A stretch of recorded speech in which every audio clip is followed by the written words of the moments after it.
"You're being ridiculous, Ellie. It's just a silly wedding toast," my mother said, her voice dripping with that familiar dismissal that somehow always cut deeper than outright anger.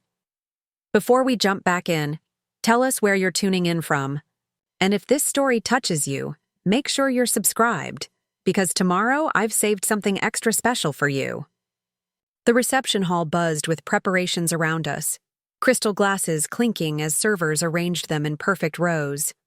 My brother Ryan stood across the room, his new Rolex catching the light as he gestured dramatically to his future in-laws. I watched as my parents nodded along, hanging on every word of his wedding plans while the envelope in my hand, containing the receipt for the $5,000 catering deposit they'd charged to my business account without permission, grew heavier by the second. I didn't make a scene. I simply set down my champagne flute, placed the envelope on the table, and walked out. By the time I reached my car, tears blurred my vision, but I didn't turn back. I drove away from the Evergreen Gardens with its perfect river view and elegant façade, feeling like I was finally breaking free from a lifelong pattern I should have recognized years ago. That was yesterday. This morning, my phone shows 23 missed calls, but for the first time in my life, I don't feel guilty about not answering. The first thing you should know about me is that I was always the responsible one. While Ryan charmed his way through life with easy smiles and grand gestures, I was the daughter who made spreadsheets for family vacations, remembered everyone's birthdays, and helped Dad with his taxes. I'm Ellie Parker, 29, with a degree in sustainable architecture that I worked 3 jobs to pay for, living in a modest apartment in Southeast Portland that I've slowly made my own. My life isn't flashy, but it's built on a foundation of hard work and honesty. Or at least that's what I believed mattered in our family. The scent of cinnamon and freshly pressed coffee filled the air as I stepped into Timber and Bean, my Thursday morning ritual before heading to the office. Maya was already waiting, her laptop open, dark hair pulled into a messy bun as she waved me over. She'd been my best friend since college, the one person who saw me clearly when even my own family seemed to look right through me. "You look like you've been through a war," she said, sliding a steaming mug toward me as I collapsed into the chair across from her. "More like an ambush." I wrapped my hands around the warm ceramic, letting the heat ground me. "Ryan's wedding planning dinner was last night." Maya's eyebrow arched. And somehow I ended up being volunteered to cover the cocktail hour and rehearsal dinner. $5,000, Maya. They volunteered my business account without even asking me. Her eyes widened. "They can't do that. How did they even get access?" I stared down into my coffee. "Remember when I helped them set up their new phones last Christmas? I saved my passwords to their shared family computer. I never thought they'd—" My voice trailed off. The truth was, I should have seen it coming. This wasn't the first time I'd been treated as an afterthought, just the most expensive. The pattern had started years ago, so subtle I barely noticed it building. When I was 16, I'd spent months saving up for a photography course I desperately wanted to take. The day before enrollment closed, my mother apologetically explained that they'd used my savings to buy Ryan new hockey equipment for his scholarship tryouts. "He has a real shot at something special," she'd said. "You understand, don't you, sweetheart? You can always take pictures." Then there was my college graduation. They'd shown up 3 hours late, missing my valedictorian speech entirely because Ryan had a job interview they couldn't possibly reschedule. The photos from that day show me in my cap and gown, standing alone beside the department fountain. Ryan's graduation the year before had warranted a weekend-long celebration, complete, with extended family flying in from across the country, Earth to Ellie. Maya waved her hand in front of my face. "You're doing that thing again where you disappear into your head." "Sorry," I said, blinking back to the present. "I'm just wondering when I became the family ATM and emotional support. Human all rolled into one." Maya's expression softened. "What did you do about the money?" "I showed them the receipt at dinner last night. Told them I knew they'd used my account without permission." I took a sip of coffee, the memory of my mother's face still fresh.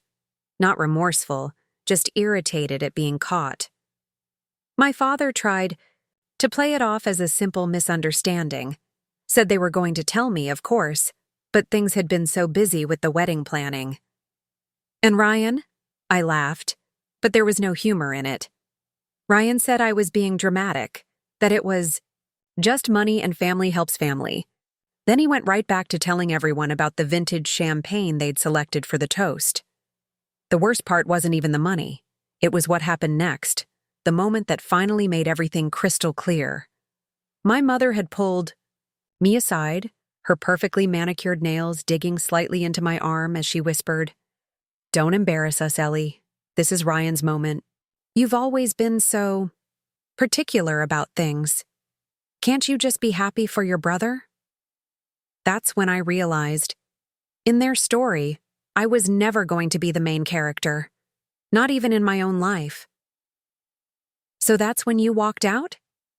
Maya asked, pulling me back to the present. I nodded. I didn't say another word, just left the envelope with the receipt on the table and walked straight to my car. I pulled out my phone, scrolling through the barrage of missed calls and text messages. And this morning, the flood began. Maya reached across the table and squeezed my hand. "Good for you." "Good for me?" I repeated, surprised. "I just walked out on my family the week of my brother's wedding. I'm pretty sure that makes me the villain in this story." She shook her head firmly. "No, it makes you someone who finally stopped accepting the unacceptable. There's a difference between being supportive and being a doormat." As I stared down at my phone, the screen lit up with another incoming call from my mother. I silenced it without answering. "You know what? The strangest part is," I said quietly, "for the first time in my life I don't feel guilty. I just feel relieved. The thing about patterns is that once you see them, you can't unsee them. That morning at Timber and Bean with Maya was the first domino, but it wasn't until I started really looking back that I understood how deep it went. There was the family Christmas card 2 years ago, a professional photo shoot my parents had arranged. When the cards arrived, I was shocked to discover they'd chosen a photo where I was partially hidden behind Ryan and Vanessa, my face half in shadow. When I mentioned it, my mother said, "Oh, Ellie, it was the only one where everyone else looked perfect. Don't be so sensitive." Then there was my business launch party last year. I'd spent months preparing to open Green Path Designs, my sustainable architecture consultancy. It was the culmination of years of work, my dream finally taking shape. I'd sent the invitation to my family 6 weeks in advance, confirmed twice. The night arrived, the small gallery space filled with colleagues and friends, but as I gave my opening speech, I kept glancing at the empty chairs in the front row. They arrived an hour late, full of apologies about Ryan's unexpected alumni award dinner that had run long. "We couldn't miss that," my father explained, as if it were obvious. "But we're here now. You haven't done the speech yet, have you?" I remembered the flicker of hurt that crossed Maya's face when I lied and said no. I hadn't given my speech yet. Then I stood up and delivered it a second time, watching my family check their phones throughout.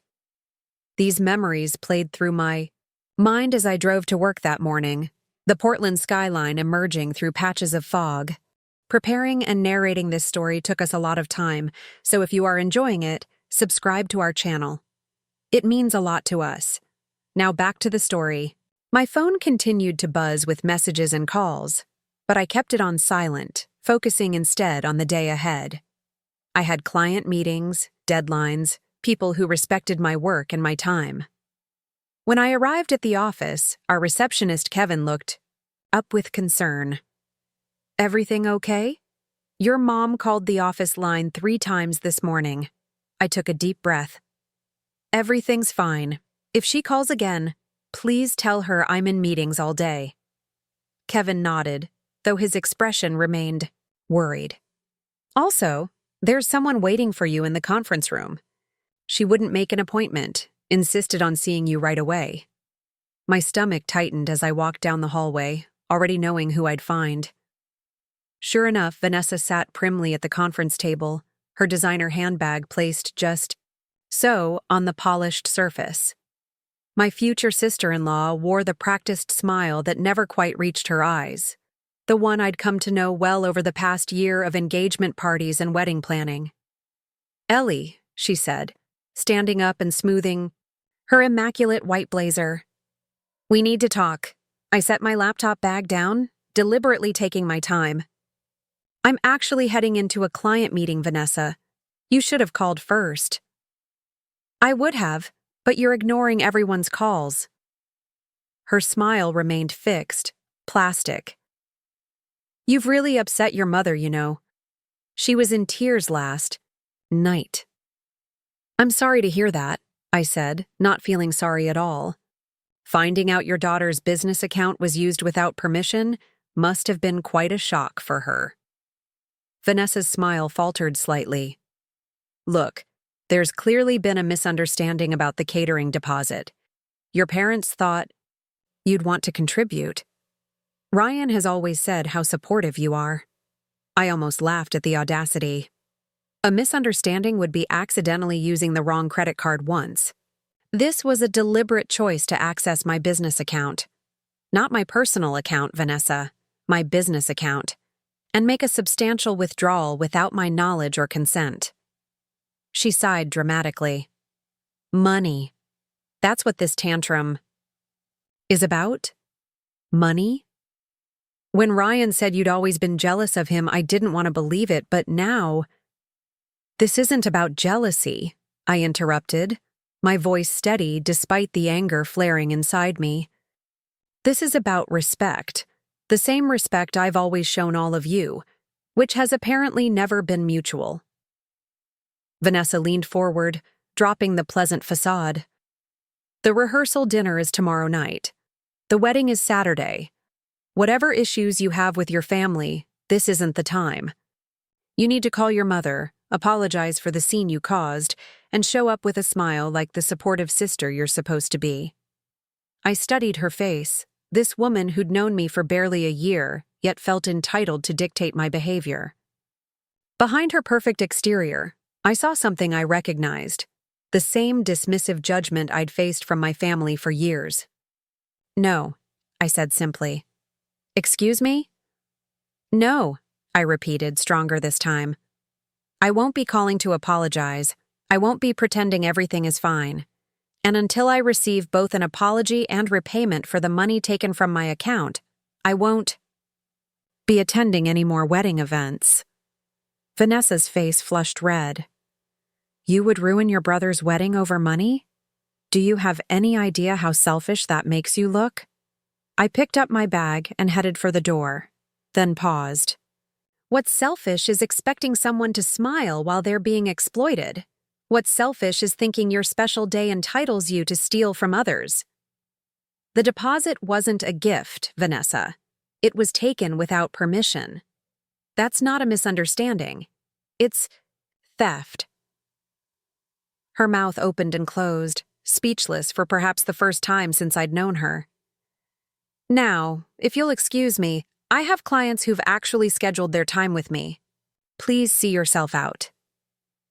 As I walked away, my heart pounded against my ribs, but my steps didn't falter. Something had changed within me.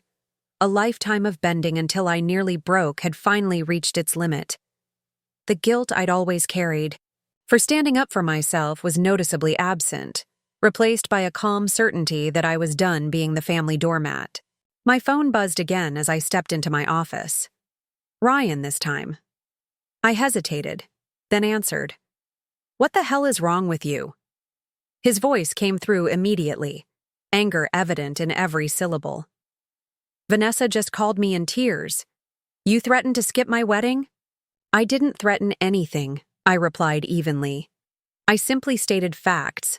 Someone accessed my business account without permission and used it to pay for your wedding expenses. Until that's addressed properly, I'm not comfortable celebrating." "It was a mix-up. Dad thought he was using his card. It was saved in the system." "Ryan," I cut him off. My business account requires a separate login and password. It wasn't a mix-up. There was a pause, then his voice returned, lower and more manipulative. Ellie, come on. You know how Mom gets about these things. She's been planning this wedding for months. It's important to her. To all of us. And my business isn't important? My financial security isn't important? Of course it is, but not as important as your wedding.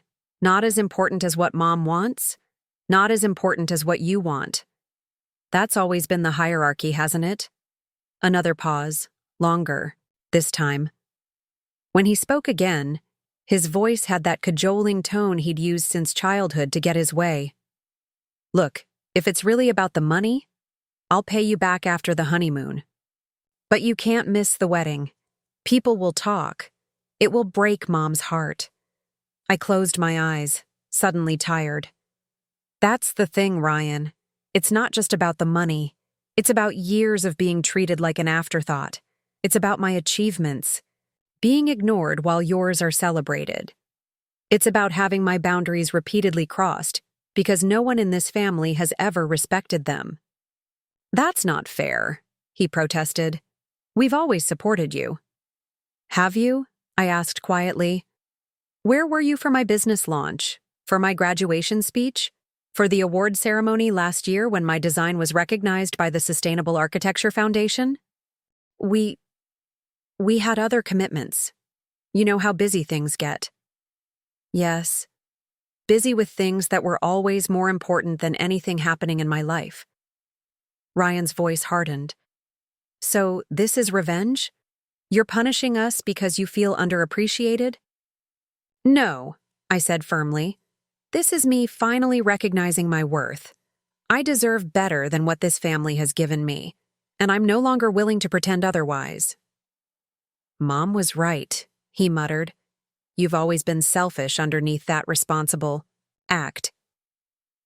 The words stung, but not as deeply as they once would have. I have to go, Ryan. I have clients waiting. Ellie. I ended the call and placed my phone face down on my desk.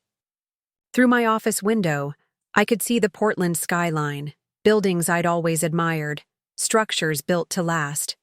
I wondered when I had stopped building my own life with the same care, when I'd started letting others carve away pieces of my foundation to shore up their own. As I turned to my computer, I noticed a small wooden picture frame on my desk, a family photo from Ryan's college graduation. Everyone beaming proudly, arms around each other, while I stood slightly apart, half smiling. I'd kept it there for years without really seeing what it showed. I placed the frame in my desk drawer, out of sight, and opened my client files. Whatever happened with my family, I had work to do, a business to run, a life that existed beyond their narrow vision of who I was supposed to be. That evening, as I unlocked the door to my apartment, the emptiness welcomed me like an old friend. I kicked off my shoes and padded to the kitchen, the hardwood cool beneath my feet. The day had been productive despite the emotional turbulence. 2. Client meetings had gone exceptionally well, and I'd finalized plans for a community garden project I'd been developing pro bono. I poured myself a glass of red wine and carried it to the small balcony overlooking the quiet street below. The spring air held the promise of warmth, though the evening remained cool. In the distance, the lights of downtown Portland twinkled against the darkening sky. My phone, which I'd silenced hours ago, lay on the coffee table inside. I knew without checking that there would be more messages, more missed calls, more attempts to pull me back into the family orbit on their terms. For the first time in my life, I felt no urgency to respond. The wine was halfway gone when a memory surfaced, so clear it might have happened yesterday instead of 15 years ago. I was 14, sitting at our kitchen table laboring over a science project, carefully gluing pieces together for a sustainable housing model. My father had walked in, glanced at my work, and said with casual disregard, "That looks complicated. Don't get your hopes up too high for the science fair, kiddo. Remember what happened last year." What had happened last year was that Ryan's hastily assembled volcano had won first prize, while my meticulously researched presentation on water conservation had gone unnoticed. What my father hadn't known, what none of them had bothered to discover, was that my project that year would go on to win the regional competition and open doors to a summer program that eventually shaped my career. They hadn't attended the regional science fair. Ryan had a baseball game that day. As I sat on my balcony reminiscing, my phone began to ring again. This time, it was Maya. "You alive in there?" she asked when I answered. "I've been texting you." "Sorry," I said. "I've been avoiding my phone. The Parker Family Crisis Hotline has been burning up my battery all day." "So I've heard. Your mother called me." I sat up straighter. "She what?" "Yep. Apparently I'm on the Make Ellie See Reason contact list. She wanted me to talk some sense into you before you, and I quote, throw away your relationship with your only brother over a simple misunderstanding." I groaned. "I'm so sorry, Maya. That was completely inappropriate of her." "Oh, I told her that," Maya replied, and I could hear the smile in her voice. "I also told her that taking money from your daughter's business account without permission isn't a misunderstanding. It's a violation of trust, possibly fraud, and definitely a sign that family therapy might be in order." "Despite everything," I laughed. "You didn't." "I absolutely did." There was a very long silence afterward. Then she said she had to go and hung up. The tension in my shoulders eased slightly. "You're the best, you know that?" "I do know that," Maya agreed. "Which is why I'm coming over with takeout from that Thai place you love. No arguments, I'll be there in 20. True to her word, Maya arrived with food, more wine, and the kind of steadfast friendship that had sustained me through every family disappointment. We settled on my living room floor, containers spread between us, the balcony door open to let in the evening breeze. "So what's the plan?" she asked, twirling noodles around her fork. "Are you really skipping the wedding?" I pushed a piece of tofu around in its sauce, considering. "I meant what I said. I'm not going unless they acknowledge what they did and repay the money. And if they don't, then I don't go." The simplicity of the statement belied the complexity of emotions behind it.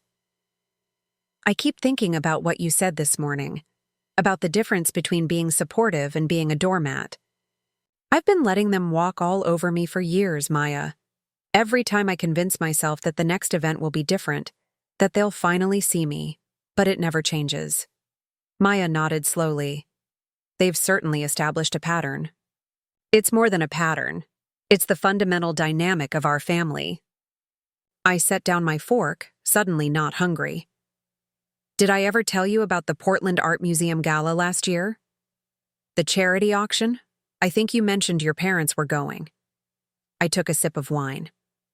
"I was there too, representing my firm. We'd contributed design services to the museum's new sustainable wing. It was a huge honor. My name was in the program and everything." Maya's eyes widened slightly. "Let me guess. They didn't know you'd be there?" "Oh, they knew. I told them weeks in advance, sent them the invitation." I laughed hollowly. "They walked right past my display table during the cocktail hour." My father nodded vaguely in my direction like I was a casual acquaintance. My mother stopped for exactly 30 seconds, glanced at my portfolio and said, "That's nice, dear," before moving on to greet the Hendersons. I paused, the memory still sharp. But that's not even the worst part. Later, during the recognition portion of the evening, when they called my name as a contributor and briefly highlighted my work on the project, I saw my parents' faces. They looked surprised, like they couldn't quite believe I was being acknowledged in the same room as their friends. "Oh, Ellie." Ryan showed up toward the end with Vanessa. Apparently my parents had invited them as their guests. He spent 10 minutes telling me about his new promotion, never once asking about why I was there or congratulating me on the project. I swirled the wine in my glass, watching it catch the light. The event photographer came by our table. When the photos were posted on the museum's social media, guess which one my mother shared? The one where it's just her, Dad, Ryan, and Vanessa, captioned, "Proud to support the arts with family." I was cropped out. Maya reached over and squeezed my hand. "They don't deserve you. You know that, right?" "I'm starting to believe it," I admitted. "But it still hurts." "Of course it does. They're your family. We're hardwired to seek their approval, to want their love."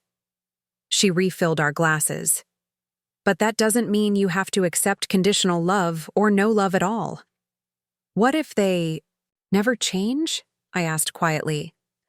"What if this really is the end of my relationship with them?" Maya looked at me steadily. "Then you build a life filled with people who see your worth, who celebrate your achievements without being prompted, who would never dream of taking from you without asking. You create the family you deserve." Her words settled over me like a warm blanket. Outside, the city hummed with life. People coming and going, building connections, finding their places in the world. I wondered how many others sat in quiet rooms having similar realizations about the families they were born into versus the ones they chose to create. "Enough heavy talk," Maya said, breaking the moment. "Tell me about the community garden project, the one with the rainwater collection system you were so excited about." And just like that, we moved into safer waters, talking about work and friends and plans for the summer. By the time Maya left, the knot in my chest had loosened slightly. I stood at my door waving goodbye, grateful for the reminder that family could be found in unexpected places. As I cleaned up our dinner mess, my phone pinged with a text message. I steeled myself, expecting another guilt trip from my mother or brother, but it was from my father, the first direct communication from him since I'd walked out of the restaurant. "Ellie, please call me tomorrow morning. Just me. We need to talk." I stared at the message, trying to decipher its tone, its intent. Was it another attempt to manipulate me into compliance? Or could it possibly be the first step toward something different? I didn't respond right away. Instead, I finished cleaning, took a long shower, and climbed into bed with a book I'd been trying to finish for weeks. The words blurred on the page, as my mind kept returning to my father's text, to the confrontation with Vanessa, to the years of subtle and not-so-subtle reminders that I was secondary in my family's eyes. Just before midnight, I picked up my phone and typed a response. "I'll call at 9 a.m. Just you." Then I turned off the lights and fell into a deep, dreamless sleep, the kind that comes only after a truth long buried has finally found its way to the surface. Morning light filtered through my blinds, casting thin strips of gold across my bedroom wall. I'd been awake for hours, staring at the ceiling, rehearsing what I would say to my father. The clock on my nightstand read 8:54 a.m., 6 minutes until I was supposed to call him. I made coffee, strong and black, the way I'd learned to drink it during late nights at architecture school. As the machine hummed and sputtered, I leaned against my kitchen counter, scrolling through old photos on my phone. There was a pattern I'd never noticed before. In nearly every family picture, I was positioned on the edge, slightly separate from the tight cluster of my parents and Ryan. In some, I was half turned away, as if already in the process of being erased. When the clock hit 9 I took a deep breath and dialed my father's number. He answered on the first ring. "Ellie." His voice sounded tired, lacking its usual authoritative tone. "Thank you for calling." "You asked me to," I replied, trying to keep my voice neutral. "Just you, as requested."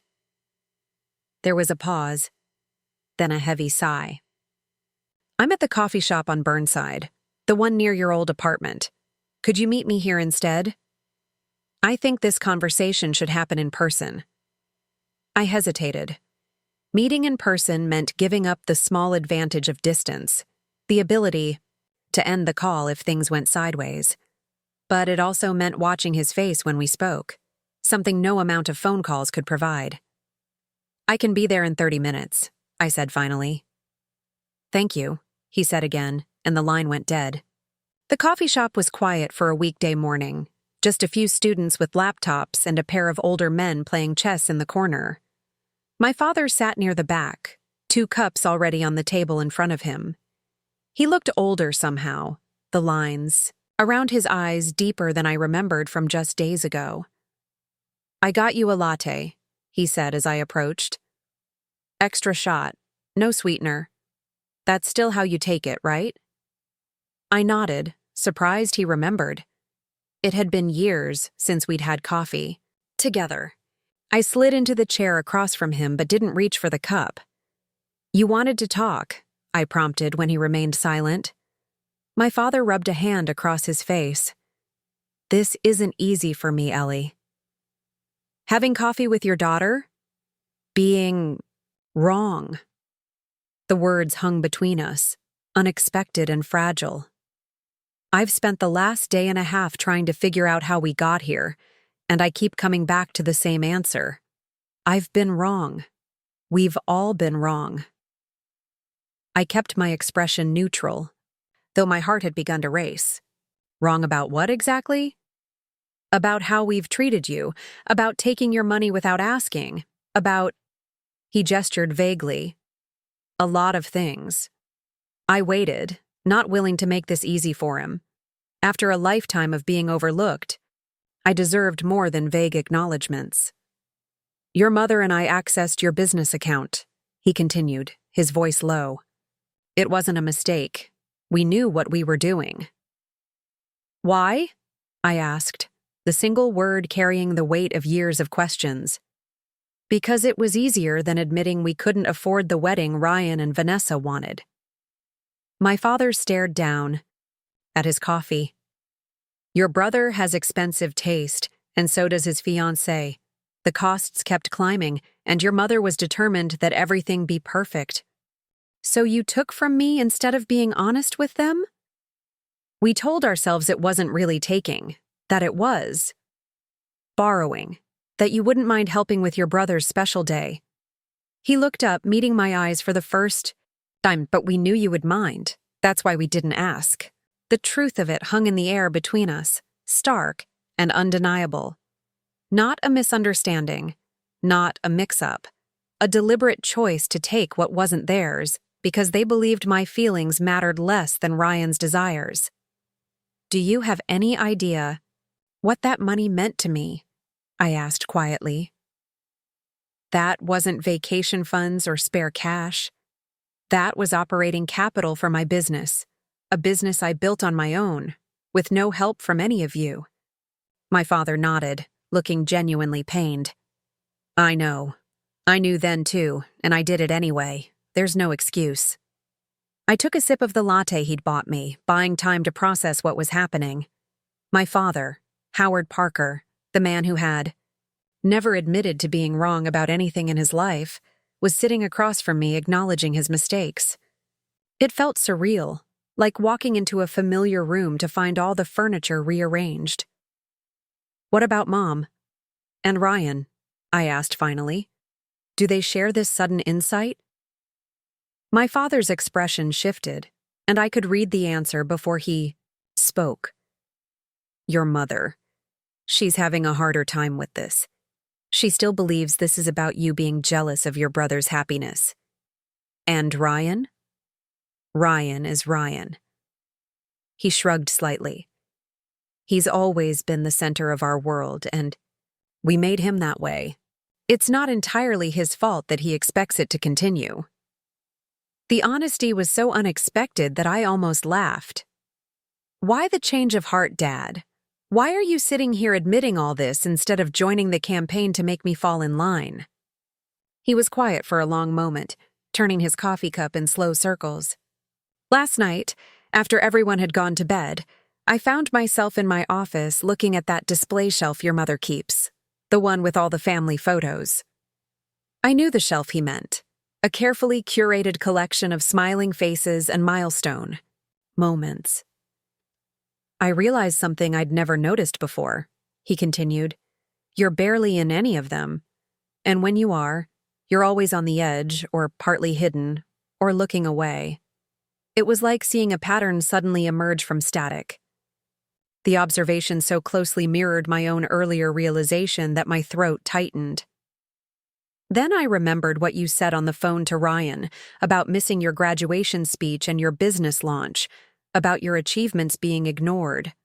He looked up, his eyes red-rimmed. I kept thinking, that can't be right. We've always supported both our children equally. But when I really thought about it, tried to remember specific instances of celebrating your accomplishments. You couldn't, I finished for him. Not many, he admitted. And the few I could remember, we usually managed to make them. About Ryan somehow, like that award ceremony at your high school.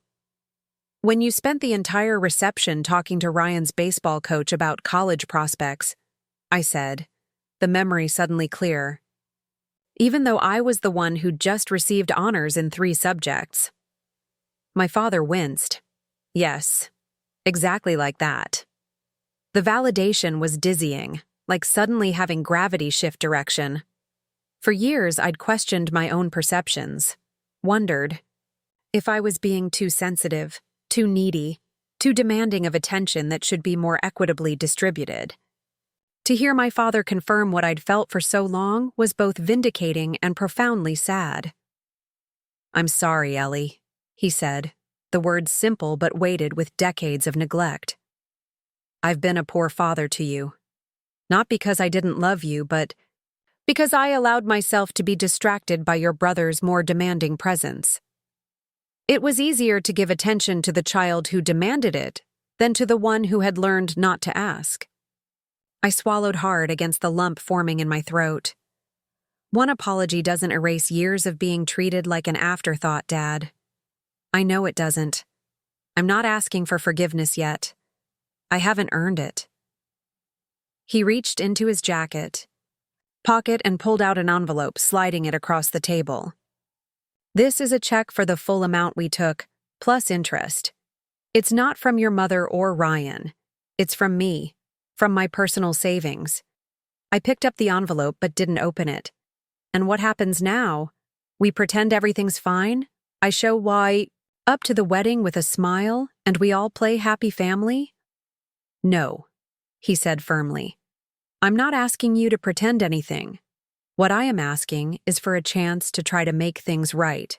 Really right. Not just smoothing things over. But what happens with the wedding is entirely your decision. If you don't want to attend, I'll support that choice. I stared at him, searching for signs of manipulation or hidden agendas. But all I saw was exhaustion and regret. The face of a man finally seeing the consequences of years of small neglects compounded into something irreparable. Dad, I need to know. Why now? Why after all these years are you suddenly seeing this pattern? He considered the question carefully. Maybe because you finally stopped accommodating us. You've been bending yourself into shapes we could accept for so long that we stopped noticing the contortions. When you finally stood firm, refused to bend anymore, it forced me to see what we've been doing. He gave a sad smile. Or maybe I'm just getting old enough to fear the regrets I'll have to live with. I turned the envelope over in my hands, feeling the weight of the check inside, not just the money itself, but what it represented. An acknowledgement. A first step. I can't speak for your mother or for Ryan, my father continued.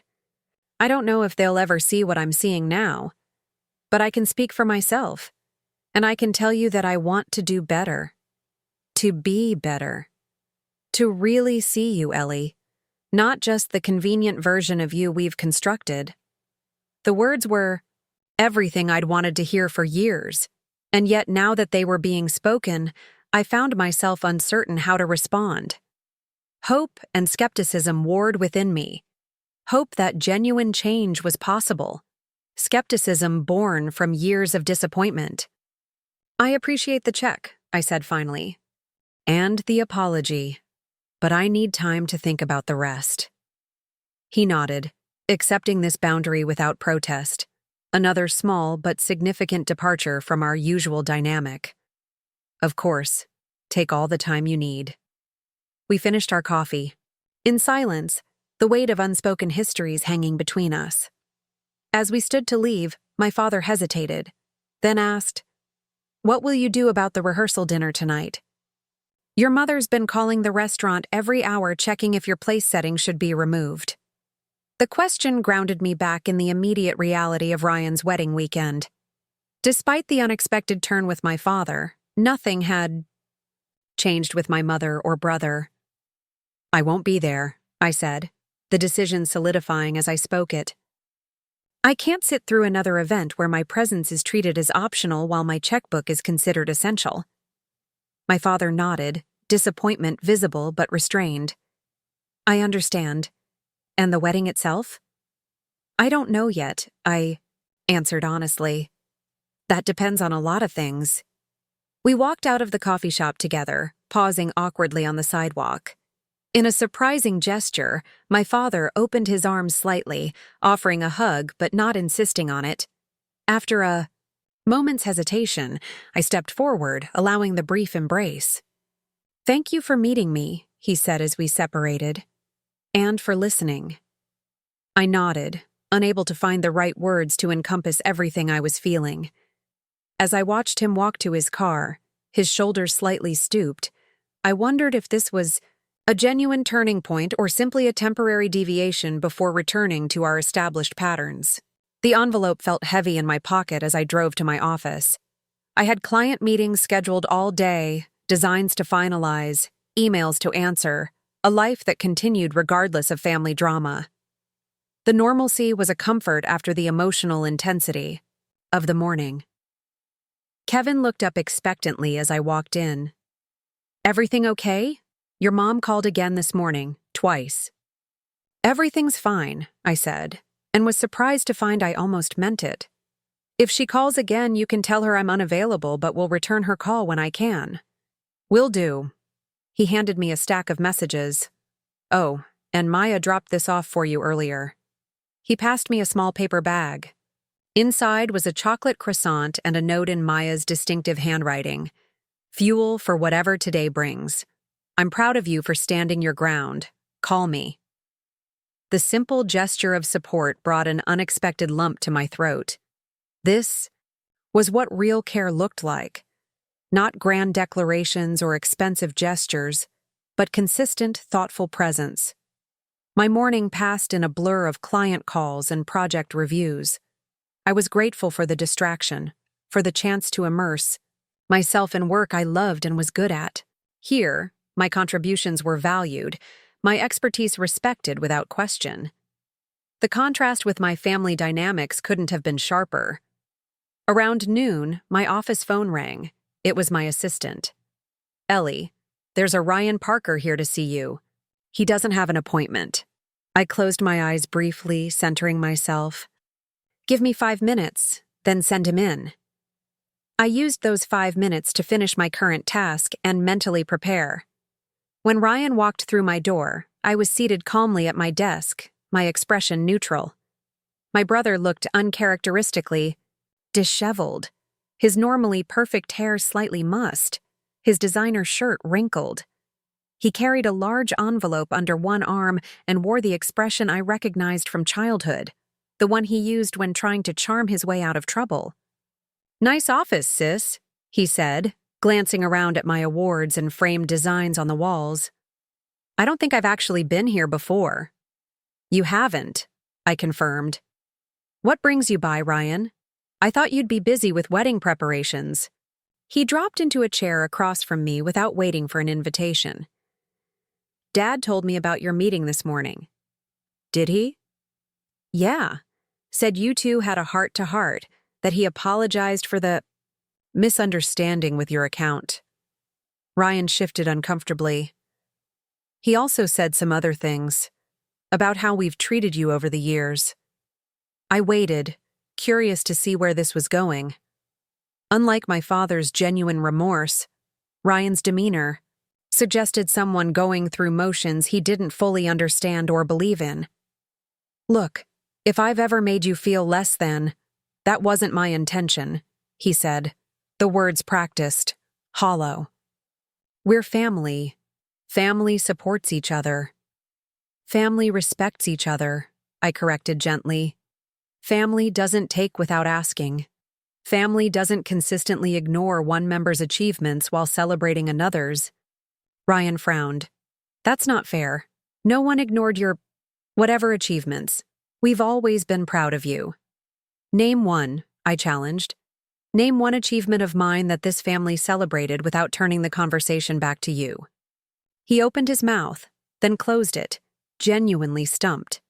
After a moment, he tried again. "Your college graduation. We were all there.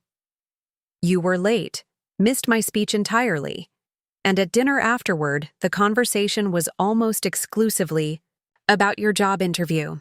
His frown deepened. "Well, that was a big deal. It was Goldman Sachs. And being valedictorian wasn't a big deal?" I kept my voice even, factual rather than accusatory. "Ryan, this isn't about comparing achievements. It's about acknowledging that in our family, your life milestones have always received center stage while mine have been treated as footnotes." He looked genuinely perplexed, as if I were speaking a language he couldn't quite translate. "I don't understand why you're bringing all this up now. If you've had these feelings for years, why wait until my wedding week to make it an issue?" The question was so perfectly Ryan, unable to see that the timing had nothing to do with his wedding, and everything to do with the fact that someone had finally crossed a line I could no longer ignore. "I'm not making your wedding an issue," I said patiently. "I'm making the unauthorized use of my business account an issue. I'm making years of unequal treatment an issue. The fact that this is happening during your wedding week is circumstantial." Ryan ran a hand through his hair, frustration evident. "What do you want from me, Ellie? Dad's already paying you back. Do you want me to grovel? To tell everyone at the wedding that you're the smartest, most accomplished Parker? What would make this right for you?" His inability to grasp the fundamental problem was almost comical. He still thought this was about jealousy, about wanting the spotlight that had always been trained on him. "I don't want anything from you except understanding," I said quietly. "I want you to recognize that this pattern exists, that it's real, and it's hurt me. That's it." He stared at me for a long moment, then shook his head slightly. "I think you're blowing this way out of proportion. But if it makes you feel better..." He slid the envelope he'd been carrying across my desk. "Vanessa and I were going to save this for the rehearsal dinner, but since you're apparently not coming to that either, here." I opened the envelope cautiously. Inside was a framed photo. Ryan and me as children, maybe 7 and 4, building a sandcastle at the beach. I remembered that day vaguely, one of the few times we'd played together without competition. Beneath the photo was an embossed card that read, "With Vanessa Miller and Ryan Parker at their celebration of love, made of honor, Ellie Parker." I looked up, confused. Maid of honor? Vanessa's cousin Heather is her maid of honor. It's been in all the pre-wedding announcements. Ryan had the decency to look slightly embarrassed. "Well, technically yes. But I thought, maybe you could be like an honorary maid of honor. Stand up there with us during the ceremony. Give a little speech at the reception." He smiled tentatively. "You're good with words, right? That architectural writing thing you do?" The offer was so perfectly emblematic of our relationship that I almost laughed. He was trying to give me a hollow title, a superficial acknowledgement that would be announced once and then forgotten, while Heather would have done all the actual work and held the real position. It was a perfect microcosm of how the Parkers operated.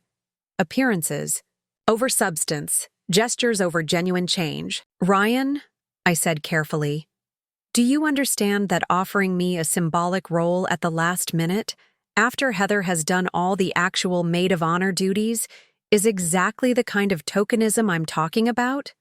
His expression clouded. I thought, you'd be happy. We're trying to include you, make you feel special. By giving me an empty title? That's not inclusion, Ryan. That's appeasement. I pushed the frame and card back across the desk. I don't want special treatment. I just want equal treatment, equal consideration, equal respect. So you're refusing? His voice had taken on the familiar edge of someone unaccustomed to having his generous gestures declined. After all the effort we made to find a place for you?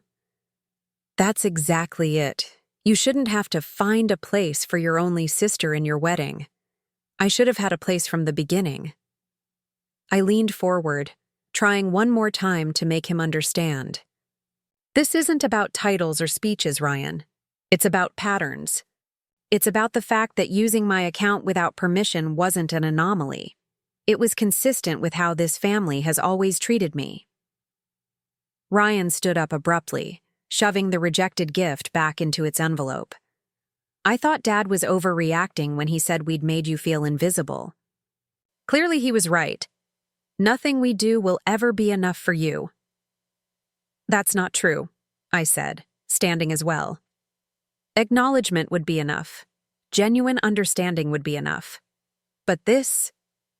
I gestured to the envelope. This is just another attempt to placate me without addressing the real issue. Fine, he snapped.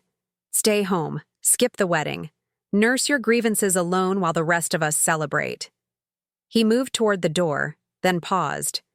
But don't think for a second that I believe this is about principle. This is about attention. It always has been with you. The accusation stung, especially coming on the heels of my father's unexpected insight.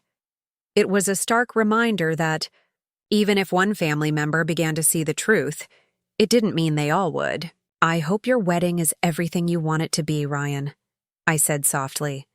I really do. But I won't be there pretending everything is fine when it isn't. He left without another word, the door closing firmly behind him. I sank back into my chair, emotionally drained. In the span of a few hours, I'd experienced both unexpected understanding and predictable dismissal. The contrast was jarring. I pulled out my phone and texted Maya. Lunch? I need a friend. Her response came immediately. On my way. Thai or sushi? Surprise me, I wrote back, grateful once again for the family I'd chosen rather than the one I'd been born into. Maya arrived 30 minutes later with Vietnamese food and a sympathetic ear. I told her about both conversations, my father's surprising self-awareness and Ryan's predictable self-absorption. Classic Ryan, she commented, breaking apart her chopsticks. Offering you the equivalent of a participation trophy and expecting gratitude. I nodded, poking at my noodles. The thing is, a week ago, I probably would have accepted it, would have convinced myself it was a genuine gesture and ignored the hollow feeling afterward. And now? Now I can see it for what it is. I set down my chopsticks. The question is, what do I do about the wedding? Do I go and maintain boundaries while being present? Or do I stay away entirely? Maya considered the question seriously. What feels right to you? Not what would make everyone else comfortable. What would honor your own needs? The question caught me off guard. For so long, my decision-making had been guided by what would cause the least disruption, what would maintain family peace. To prioritize my own needs felt almost radical. I began slowly. I think I need to see real change before I can comfortably participate in a celebration that's being partially funded by money taken from me without consent. My father's apology and repayment is a start, but it's just one piece. Then there's your answer, Maya said simply. You don't go. Not because you're punishing them, but because attending would require you to compromise your own legitimate boundaries. As she spoke, I felt a weight lifting, the burden of trying to reconcile what I knew was right with what would make others happy. For once, I was allowing myself to prioritize my own well-being over family expectations. "What about your father?" Maya asked. "Do you believe his change of heart is genuine?" I thought about the sadness in his eyes, the humble acknowledgement of years of neglect. I think it is. Whether it lasts, whether it transforms into real, consistent change, that's another question entirely. "One day at a time," Maya said, raising her water glass in a mock toast. "Today, you stood your ground. Tomorrow, who knows? Maybe your mother will have an epiphany, too." We both laughed at the unlikelihood of that scenario.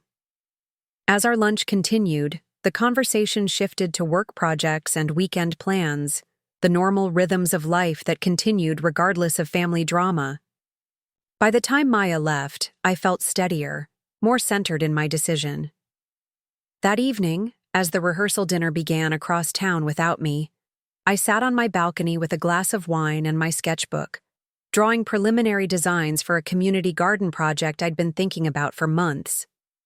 The sunset painted Portland's skyline in shades of pink and gold, a peaceful backdrop to my quiet evening. My phone buzzed once, a text from my father. "We missed you tonight.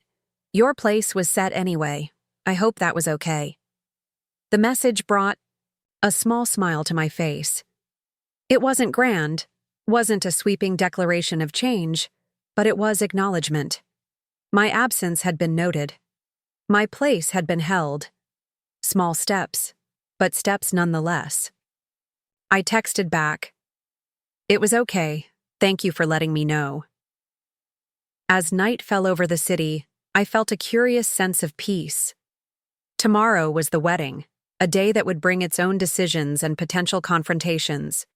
But tonight, in this moment, I was exactly where I needed to be. Not running, not hiding, just standing firmly in my own truth, finally visible to myself even if not yet to everyone else. The morning of Ryan's wedding dawned clear and bright, sunlight streaming through my bedroom windows with an almost cruel cheerfulness. I hadn't slept well, my dreams filled with fragments of yesterday's conversations, my father's unexpected apology, Ryan's tone-deaf attempts at inclusion. I reached for my phone out of habit, then hesitated. 23 missed calls. I hadn't checked them since yesterday afternoon, and I wasn't ready to face whatever new guilt trips they contained. Instead, I made myself breakfast. Real breakfast. Not just coffee and a granola bar. Eggs, avocado toast, fresh berries. I ate slowly at my small kitchen table, savoring each bite as I gazed out at the Portland skyline. The familiarity of this ritual, this moment of normalcy, helped center me for what was sure to be a difficult day.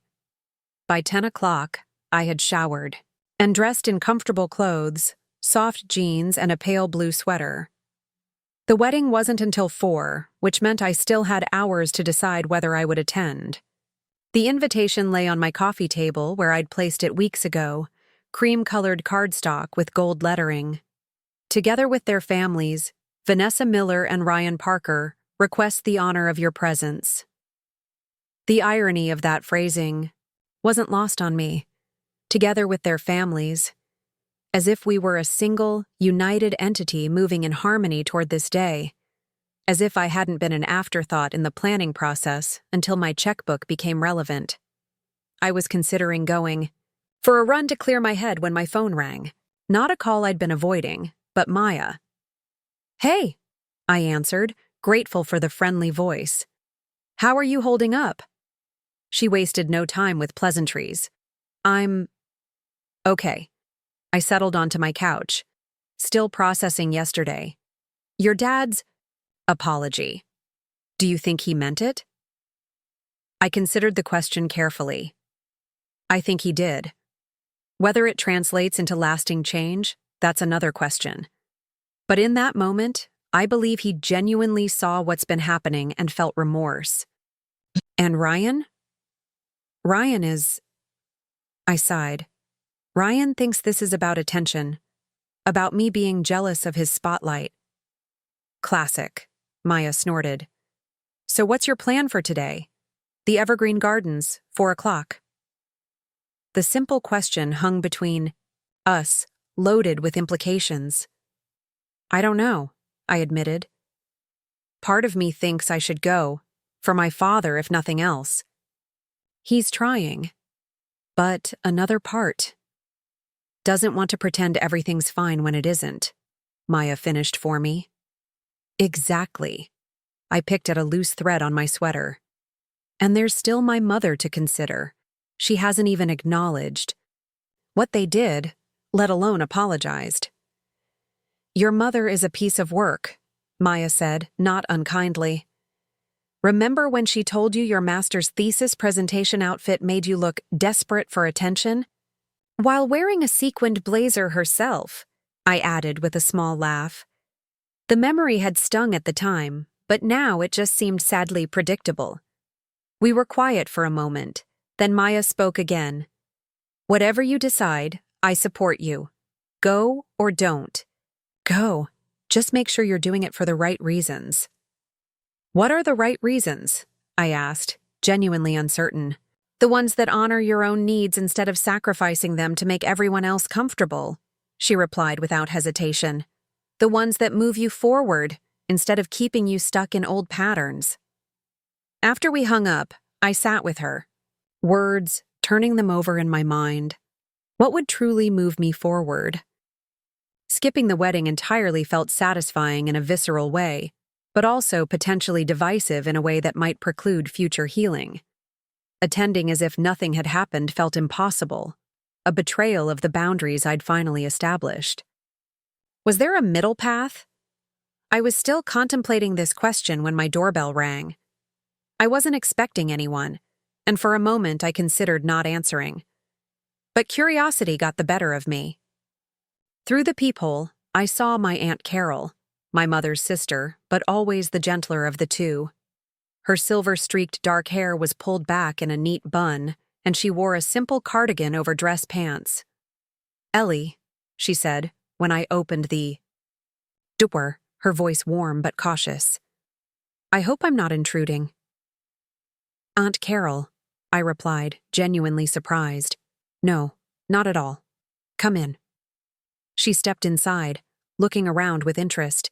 Your place is lovely. So much natural light. Thanks, I said, motioning her toward the living room. Can I get you anything? Coffee? Water? Water would be nice, she said, settling onto my couch. When I returned with 2 glasses, she was studying the framed photograph on my side table. Me at the summit of Mount Hood, arms raised in triumph, face flushed with exertion and pride. No other family members in sight. I didn't know you'd climbed Mount Hood, she commented, accepting the water. 3 years ago, I said. It was for a charity event. We raised money for sustainable housing projects. That's impressive, she smiled, then set her glass down carefully. Ellie, I'm not here as a messenger from your mother, or to pressure you about the wedding. I want to be clear about that up front. I relaxed slightly, grateful for the directness. Then why are you here? Because I've watched this family dynamic play out for years, and I think it's time someone told you that you're not wrong. She held my gaze steadily. What your parents did with your account was inexcusable, and the way they've consistently prioritized Ryan's achievements and needs over yours, well, I've noticed it too. The validation from an unexpected source left me momentarily speechless. Why haven't you ever said anything? I finally managed. Aunt Carol sighed, looking down at her hands. Family is complicated. Your mother and I have our own difficult history. When I've tried to point things out in the past, she's accused me of jealousy or meddling. She looked up again, regret evident in her expression. I should have tried harder, especially when you were younger. I'm sorry for that. I nodded, accepting her apology without comment. It was genuine, but also highlighted how deep the family patterns ran. Everyone walking on eggshells around my mother, around Ryan, prioritizing peace over truth. "Your father called me last night," she continued. "He was shaken. Said he'd finally seen the family photos the way you might see them. Said he was afraid he'd ruined his relationship with you beyond repair." This surprised me. "He called you for advice?" "More for absolution, I think." She smiled slightly. "I didn't give it to him. Told him that was yours to give or withhold, and that he needed to respect whatever decision you made about the wedding." I studied my aunt's face, seeing the family resemblance to my mother but also the crucial differences, the softer expression, the genuine concern in her eyes. "What do you think I should do?" I asked, not entirely sure why her opinion mattered to me, but finding that it did. "I think you should do whatever feels right for you, not what would make everyone else comfortable." She echoed Maya's advice, so closely that I almost smiled. "But if you're asking my personal opinion, I think there might be value in showing up on your own terms, not pretending everything is fine, but standing in your truth in their presence rather than in your absence." I considered her words carefully. What would that even look like? "That's for you to decide." She reached over and squeezed my hand briefly. "But for what it's worth, I think you showing up authentically, not playing the role they've cast you in, might be more powerful than not showing up at all." After Aunt Carol left, her suggestion lingered, a new possibility I hadn't fully considered. What would it mean to attend the wedding on my own terms? Not as the agreeable, overlooked sister, not as the grudging participant, but as someone who knew her own worth and no longer sought external validation. The idea took root, growing stronger as the afternoon progressed. By 2 o'clock, I'd made my decision. I would go to Ryan's wedding, not out of obligation or guilt, not to maintain appearances, but to stand firmly in my own truth, to take up space unapologetically. I opened my closet and surveyed my options. Near the back hung a dress I'd bought months ago for a client appreciation event, a deep emerald silk that fell just below the knee, elegant without being showy.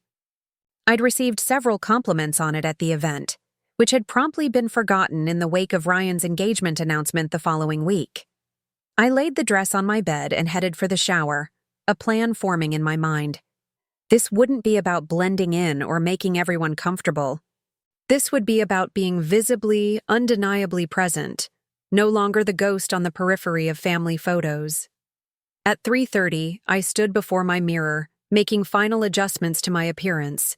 The emerald dress fit perfectly, complemented by simple gold jewelry and the vintage heels my grandmother had given me before she passed. My hair fell in loose waves, and my makeup was understated but polished. "You're doing this for you," I told my reflection, "not for them." The drive to Evergreen Gardens took 20 minutes, the late afternoon sun casting long shadows across the road. As I approached the venue, I could see cars already filling the parking area, guests in formal attire making their way toward the garden entrance. For a moment, my resolve wavered. It would be so much easier to turn around, go home, avoid the awkward conversations and sideways glances. But easier wasn't always better. Sometimes the harder path was the one that led to growth. I parked my car and sat for a moment, gathering my courage. Then I took a deep breath, picked up my small clutch, and stepped out into the warm spring air. The garden was beautifully arranged for the ceremony, rows of white chairs facing an elegant floral arch, the Willamette River providing a stunning backdrop. I recognized several faces as I made my way through the gathering crowd: family friends, distant relatives, Ryan's college buddies. A few people gave me curious looks, clearly aware of the drama that had unfolded over the past few days. I held my head high, smiling politely but not stopping to chat. Near the front row, I spotted my father standing alone, checking his watch. When he looked up and saw me, surprise and then relief washed over his face. "Ellie," he said as I approached. "You came." "I did," I replied simply. "I'm glad." He hesitated, then added, "Your mother is helping Ryan with his tie. She'll be out shortly." I nodded, not trusting myself to speak about her yet. Instead, I asked, "Where should I sit?" "Front row, of course," he said. "With family." "No," I said firmly. "I think I'll sit elsewhere today." Confusion crossed his face, but to his credit, he didn't argue. "Whatever makes you comfortable." I chose a seat in the middle section, not hiding in the back, but not in the family row either. It felt right, present, but on my own terms. As the ceremony time approached, guests filled in around me. A young couple I didn't recognize sat to my right, while an older woman who introduced herself as Vanessa's godmother took the seat to my left. Neither seemed aware of who I was in relation to the wedding party, which was strangely liberating. The music began, and the wedding party started their procession. Groomsmen in gray suits, bridesmaids in pale blue dresses. Vanessa's cousin Heather, the real maid of honor, walked slowly down the aisle, beaming with pride. Ryan took his place under the arch, handsome in his tailored suit, eyes fixed on the back of the garden where his bride would soon appear.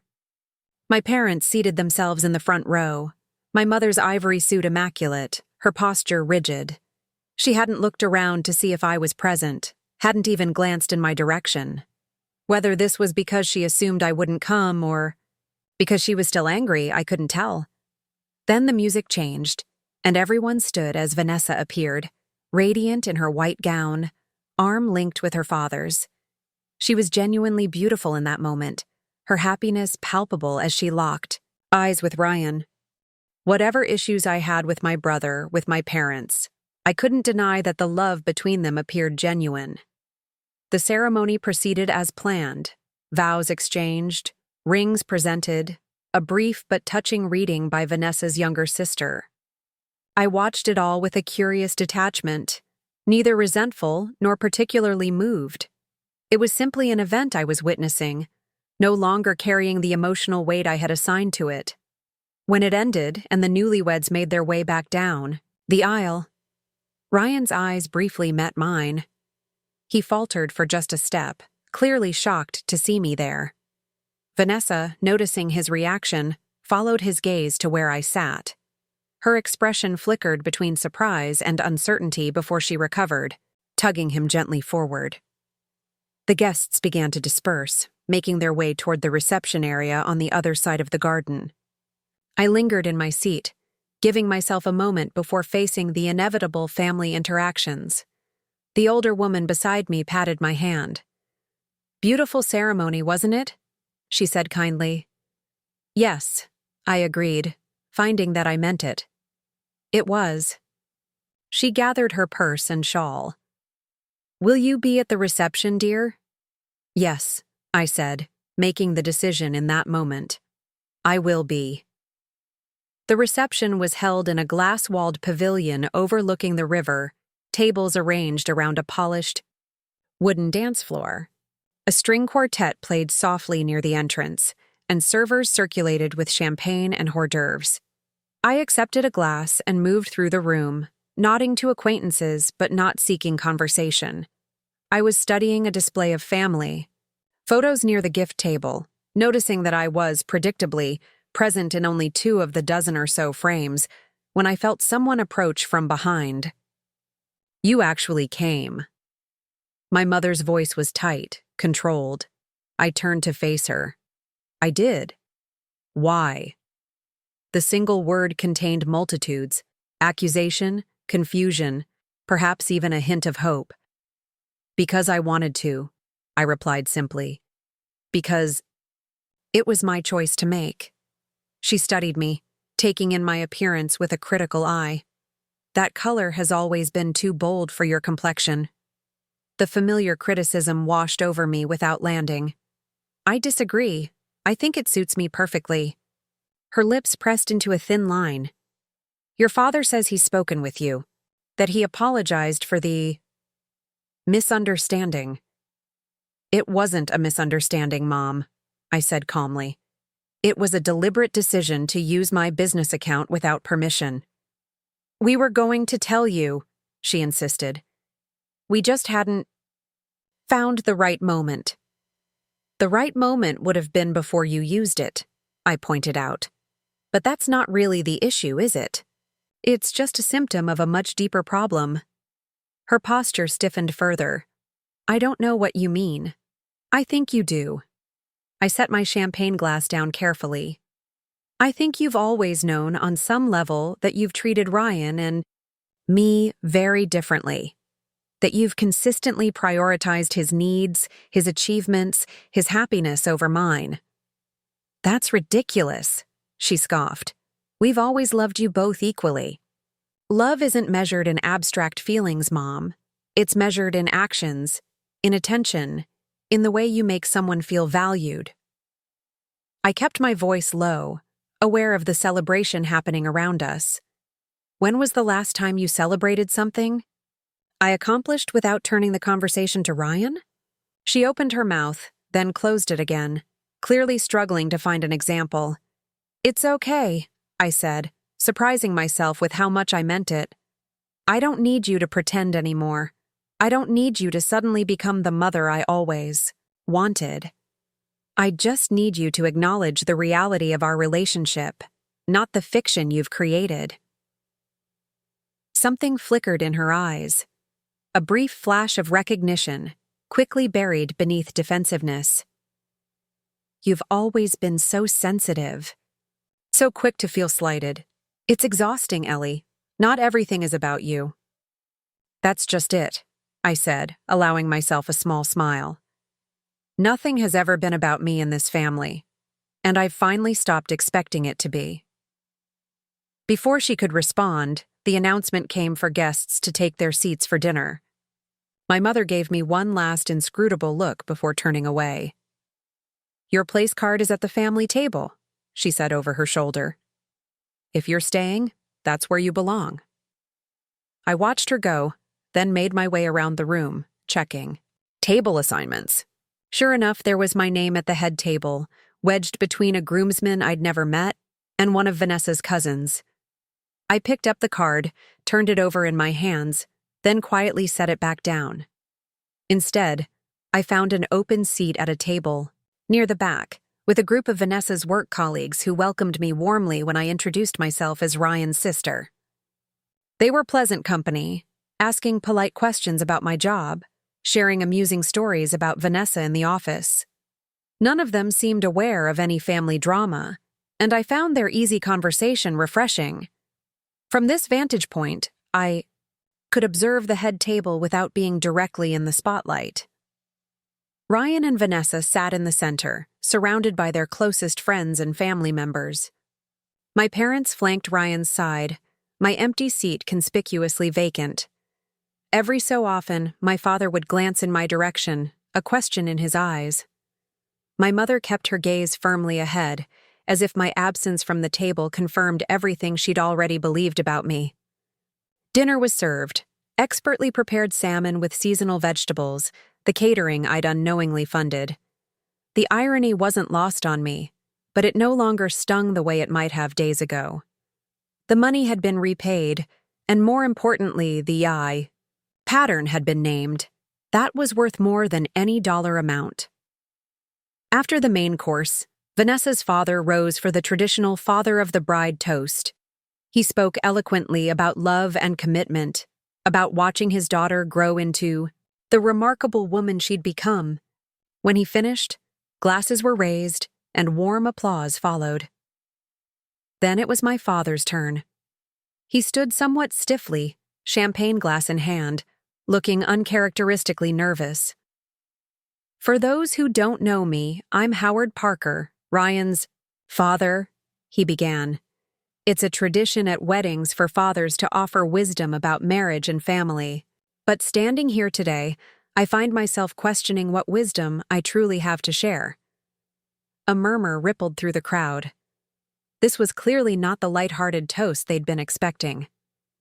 If there's one thing I've learned in my 35 years of marriage, my father continued, it's that families are complicated. We make mistakes. We develop patterns that over time can cause harm even when no harm is intended. His eyes found mine across the room. Sometimes, we fail to see each member of our family clearly. We take for granted those who don't demand attention, who quietly contribute without fanfare. My breath caught. This wasn't just a wedding toast. This was something else entirely. Ryan, my father turned to address my brother directly, as you build your life with Vanessa, remember that true family means seeing each person for who they truly are, not just who you want them to be or who fits most conveniently into your narrative. He raised his glass. To Ryan and Vanessa, may your marriage be built on mutual respect, genuine understanding, and the courage to acknowledge mistakes when they happen. A slightly confused but polite applause followed as my father sat down. Ryan looked perplexed, my mother mortified. At my table, one of Vanessa's colleagues leaned over.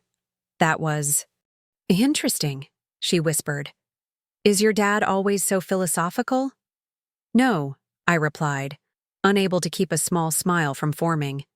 That's new. As dinner transitioned to dancing, I slipped outside onto the pavilion's terrace, needing a moment of quiet. The sun was beginning to set, painting the river in shades of orange and pink. I leaned against the railing, breathing in the cool evening air. There you are. I turned to find my father approaching, 2 flutes of champagne in hand. He offered one to me, which I accepted. That was quite a toast, I said. He smiled ruefully. Not exactly what they were expecting. No, I agreed. But I appreciated it. We stood in companionable silence for a moment, watching the sunset reflect on the water. Your mother is furious, he said finally. Says I embarrassed the family. Did you? Perhaps. He sipped his champagne. But sometimes embarrassment is the price of honesty. I nodded, understanding exactly what he meant. You didn't sit at the family table, he observed. No, I replied. I needed to be here on my terms today, not in the role that's been assigned to me. I understand. He turned to face me fully. I'm proud of you, Ellie. Not because you came to the wedding, but because you've finally stopped accepting the unacceptable. It takes courage to do that, especially with family. The words, simple, direct, and genuine, touched something deep within me. How long had I waited to hear my father say he was proud? Not for achievements or accomplishments, but for standing in my own truth? Thank you, I said quietly. Inside, the music changed to a slower tune. Through the glass walls, I could see Ryan leading Vanessa in their first dance as husband and wife. They moved well together, clearly having practiced. Around the dance floor, guests watched with smiles and raised phones, capturing the moment. He loves her, I observed. He does, my father agreed. They'll have their own path to walk now, their own patterns to create or break. He glanced at me. As will you. As will I echoed, feeling the truth of it. We finished our champagne as darkness settled fully over the garden. Through the open terrace doors, I could hear the DJ announcing the father-daughter dance. My father set his empty glass on a nearby table. That's my cue, he said. Will you still be here when I get back? I considered the question carefully. I think I've done what I came to do, I said finally. I showed up. I stood in my truth. The rest will unfold as it needs to. He nodded, understanding in his eyes. I'll keep working on your mother, and on Ryan. Not to change their minds overnight, but to at least open them to the possibility that their perspective isn't the only valid one. I'd appreciate that, I said, but I'm not holding my breath. He smiled slightly, acknowledging the realism in my statement. One day at a time, then. One day at a time, I agreed. We hugged briefly before he headed back inside to claim his dance with Vanessa. I remained on the terrace a few minutes longer, watching through the glass as my father led his new daughter-in-law across the floor, my mother observing from the side, Ryan waiting his turn. My family, but not my whole world. Not anymore. Perhaps not ever again. As I collected my clutch and made my way quietly through the garden toward the parking lot, I felt lighter somehow. Not because everything was resolved. It wasn't, and might never be completely. But because I had finally stopped carrying the weight of their expectations, their narratives, their dismissals. The stars were emerging in the clear spring sky. As I drove home, my phone silent on the passenger seat. No missed calls, no urgent texts. Just the quiet hum of the engine and the knowledge that tomorrow was a new day, one I would face on my own terms. A week had passed since Ryan and Vanessa's wedding. 7 days of surprising quiet from my family. No calls from my mother demanding explanations for my behavior. No texts from Ryan expressing disappointment or anger. Only my father had reached out, a simple message the morning after the wedding. "Thank you for coming. It meant more than you know." I'd returned to my normal routines, client meetings, design reviews, morning runs along the riverfront. The style, familiar rhythms of my life had welcomed me back, unchanged, yet somehow different. I felt different, lighter, more centered, as if I'd set down a heavy burden I hadn't fully recognized I was carrying. The morning sky was overcast as I settled at my desk with a cup of coffee, preparing for a day of back-to-back consultations. My first client wasn't scheduled until 9, giving me an hour to review the sustainable material options for a community center renovation. I was deep in specifications for recycled flooring when my office phone rang. "Ellie Parker," I answered, expecting my assistant with a scheduling question. "Miss Parker, this is Marion Lewis from Portland Business Monthly." The woman's voice was brisk, professional. "I was hoping to speak with you about your firm's nomination for our annual Sustainable Business Award." I blinked, momentarily thrown. "I'm sorry.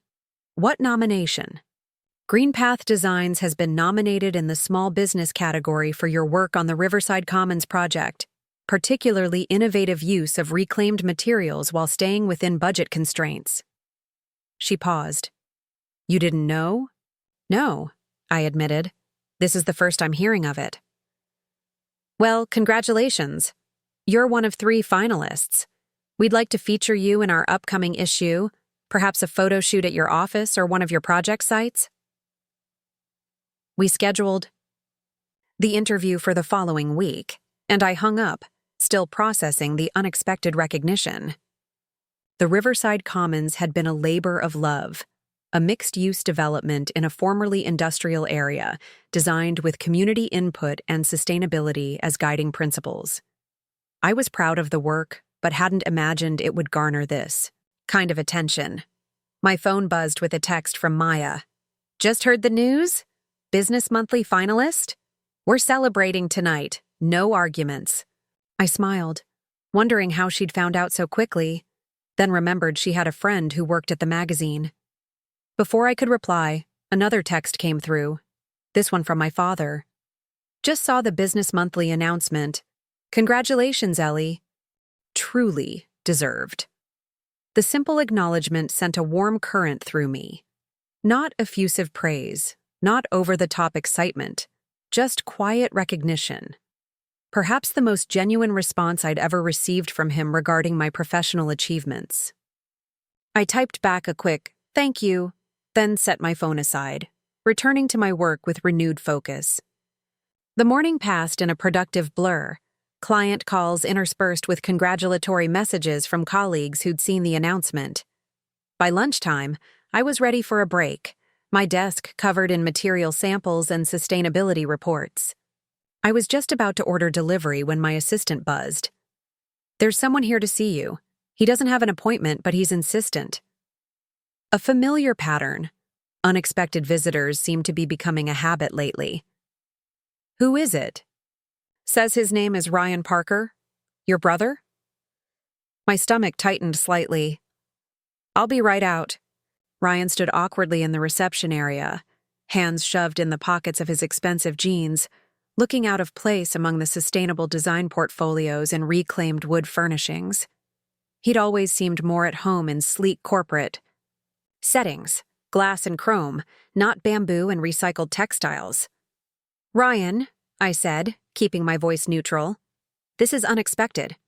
He turned, a strange expression on his face, not the defensiveness I'd anticipated, but something closer to uncertainty. "Hey, Ellie, I was in the neighborhood for a meeting and thought—" He trailed off, then tried again. "Do you have time for lunch?" I studied him carefully, searching for signs of ulterior motives. Was this another attempt to paper over problems without addressing them? A peace offering meant to silence rather than heal? But all I saw was my brother, looking uncharacteristically vulnerable. "I have about an hour," I said finally. "There's a decent cafe across the street." The cafe was busy with the lunch rush, but we found a small table near the back. Ryan ordered a sandwich and coffee. I chose the soup and salad special. We sat in awkward silence until our drinks arrived.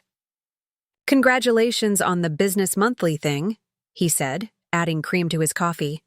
"Dad forwarded me the announcement." "Thanks," I replied. "It was a surprise." "It shouldn't be," he said, stirring his coffee with more attention than I required. "You've always been good at what you do." The simple acknowledgement, so freely given, caught me off guard. "Thank you, Ryan." He nodded, staring down at his cup. "I've been thinking a lot since the wedding. About what you said. About how we've treated you." I waited, not willing to fill the silence with reassurances or deflections. This was his conversation. To lead. "At first, I was angry," he continued. "I thought you were being dramatic, making everything about you even during my wedding week. But then—" He glanced up, meeting my eyes directly. "Dad showed me the photos." "What photos?" "Family photos, holidays, birthdays, graduations. He pointed out how you're always on the edge or half cut off or looking away. How there are whole albums where you barely appear, even though you were there." Ryan ran a hand through his hair, a gesture I recognized from childhood, usually preceding a rare moment of honesty. I couldn't unsee it once he showed me, and then I started remembering other things. Our food arrived, but neither of us moved to eat. Ryan seemed determined to get through what he needed to say. "Remember my 25th birthday? That big dinner at Carlisle's?" I nodded. The upscale restaurant had been Ryan's choice. The extended celebration, a lavish affair that had stretched our parents' budget. "You gave me that custom leather portfolio with my initials." His voice softened. "The one I still use every day at work." "I never thanked you properly for that." "It wasn't a big deal," I said, though we both knew it had been. I'd saved for months to afford it, wanting to give him something meaningful for the milestone birthday. "It was, though, and the next week when you got that sustainability award from the Urban Planning Association, I didn't even come to the ceremony. Claimed I had a client dinner that couldn't be rescheduled." He shook his head. "The dinner was real, but I could have changed it. I just didn't think your thing was as important as mine." The admission hung between us, raw and honest, in a way Ryan rarely allowed himself to be. "Why are you telling me this now?" I asked quietly. He seemed to consider the question carefully. "Because I think I've been part of a pattern that's hurt you. Not deliberately, but consistently. And after seeing those photos, after really thinking about our history, I realized I don't want to be that person anymore." He pushed his untouched sandwich aside. "You're my sister, my only sister, and I've taken you for granted for so long that I stopped seeing you clearly." The words I'd waited years to hear, spoken in the most unexpected moment, not during a family crisis, not as part of a manipulation, just a simple acknowledgement over an uneaten lunch. "What about Vanessa?" I asked. She didn't seem particularly thrilled with me at the wedding. Ryan grimaced slightly. Vanessa is complicated. She comes from a family where appearances matter more than anything. The idea that you might not show up to the wedding, that there might be visible cracks in the perfect family façade, it terrified her. He sighed. But we've talked about it. About what happened with your account. About how my family has treated you. She's trying to understand. I nodded, appreciating his honesty if not entirely convinced by Vanessa's alleged change of heart. And Mom? His expression clouded. Mom is having a harder time with all this. She still thinks you're overreacting, making mountains out of molehills.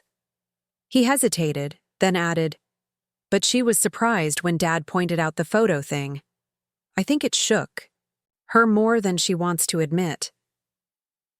We finally turned to our food, eating in a silence that felt less strained than before. I found myself studying my brother's face, searching for the boy I'd grown up with beneath the polished exterior he'd cultivated. There were moments when I caught glimpses, the way his eyebrows drew together when he was thinking hard, the hint of a dimple when he smiled genuinely. How was the honeymoon? I asked, steering us toward safer waters. Good. Cabo was beautiful. He smiled slightly, though I spent more time thinking about family dynamics than I'd planned. Not exactly typical honeymoon contemplation, I observed. No, he agreed, but necessary. As we finished our meal, Ryan reached into his pocket and pulled out a small wrapped package. I brought you something. A belated thank you, I guess. I unwrapped it cautiously, a small leather-bound notebook, the cover embossed with a simple geometric design. Inside, the first page held an inscription in Ryan's neat handwriting. For new beginnings and old connections. R. It's beautiful, I said, genuinely touched by the thoughtfulness of the gift. Thank you. It's not enough, he replied, but it's a start. We walked back to my office building together, the awkwardness between us not gone but somehow transformed, less sharp-edged than before. I meant to ask, Ryan said as we reached the entrance. The wedding photographer sent over the proofs yesterday. There's a good one of you and Dad on the terrace. Would you want a copy? The question might have seemed insignificant to an outsider, but to me it represented something profound. My brother actively seeking to include me in the documentation of a family event, acknowledging my presence rather than my absence. I'd like that, I said. Thank you. He nodded, looking relieved. I'll have him send it directly. He hesitated, then added, Mom and Dad's anniversary dinner is next month. I know it's a long way off, but I hope you'll be there. I didn't commit one way or the other, and to his credit, Ryan didn't press. Instead, he simply said, think about it, before giving me a brief, slightly awkward hug and heading back toward the parking garage. I watched him go, feeling oddly disoriented by the encounter. If someone had told me a week ago that Ryan would seek me out, acknowledge the family patterns, and offer a genuine apology, I would have laughed in disbelief. Yet here we were. Back in my office, I placed the notebook carefully on my desk, running my fingers over the embossed cover. A small gesture, but meaningful in its thoughtfulness. Not a generic gift card or expensive but impersonal present, but something chosen with consideration for my tastes and preferences. My afternoon client arrived, pulling me back into the familiar world of sustainability consultations and design challenges. The work was a welcome anchor, grounding me as I processed the unexpected developments with my brother. By the time I finished my last meeting of the day, the sun was beginning to set, casting long shadows through my office windows. I was packing up my materials when my phone rang, Maya, confirming our celebration plans for the evening. We agreed to meet at our favorite wine bar at 7, giving me just enough time to go home and change. As I drove back to my apartment, Ryan's visit kept replaying in my mind. The sincerity in his voice when he'd acknowledged the patterns, the lack of defensiveness or justification. It wasn't a complete transformation.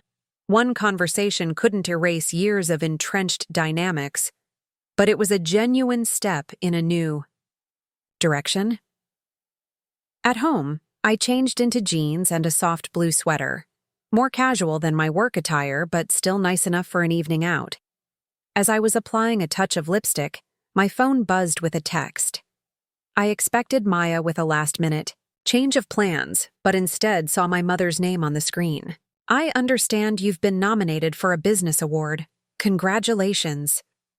The message was brief, restrained, lacking the effusive pride she might have shown for Ryan's achievements. But it was acknowledgement, however stilted. I stared at it. For a long moment, unsure how to respond. Finally, I typed back a simple, "Thank you." 3 dots appeared, indicating she was typing a response, then disappeared, reappeared, disappeared again.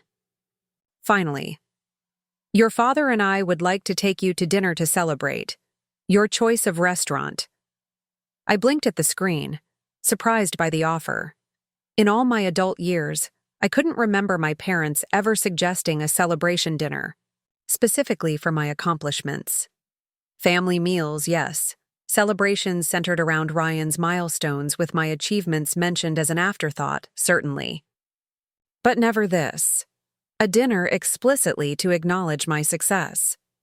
"I'll check my schedule and let you know," I replied, not committing but not refusing either. It felt important to maintain some boundaries while still leaving room for potential change. "Of course. Let us know what works for you." Another pause, then, "We're proud of you, Ellie." 5 simple words that I'd waited decades to hear, arrived via text on an ordinary Wednesday evening. Not during a major life milestone, not following an exceptional achievement, just a quiet acknowledgement of pride on a random weekday. My throat tightened unexpectedly. I didn't respond immediately, needing time to process the emotions stirred by those 5 words. Instead, I finished getting ready and headed out to meet Maya, the spring evening mild enough that I could walk the few blocks to the wine bar. Maya was already there when I arrived, having claimed our favorite corner table and ordered a bottle of champagne. She stood to hug me, her enthusiasm contagious. "To Portland's soon-to-be award-winning sustainable architect," she declared, pouring the champagne with a flourish. "I knew that Riverside project was special from the moment you showed me the plans." We clinked glasses, the bubbles tickling my nose as I took a sip. "The nomination is honor enough," I said. "I'm not counting on winning." "Well, I am," Maya replied confidently. "I've seen the other finalists' work. Good, but not Ellie Parker." "Good." I laughed, grateful as always for her unwavering support. We ordered a selection of small plates to share and settled into our usual comfortable conversation. I told her about Ryan's unexpected visit and apology, about the text from my mother. "Wow," Maya said when I'd finished. "That's a lot of movement in a very short time." "I know," I agreed. "I'm not sure what to make of it." She swirled her champagne thoughtfully. "What does your gut tell you? Do you think it's genuine?" I considered the question carefully. With Ryan, yes.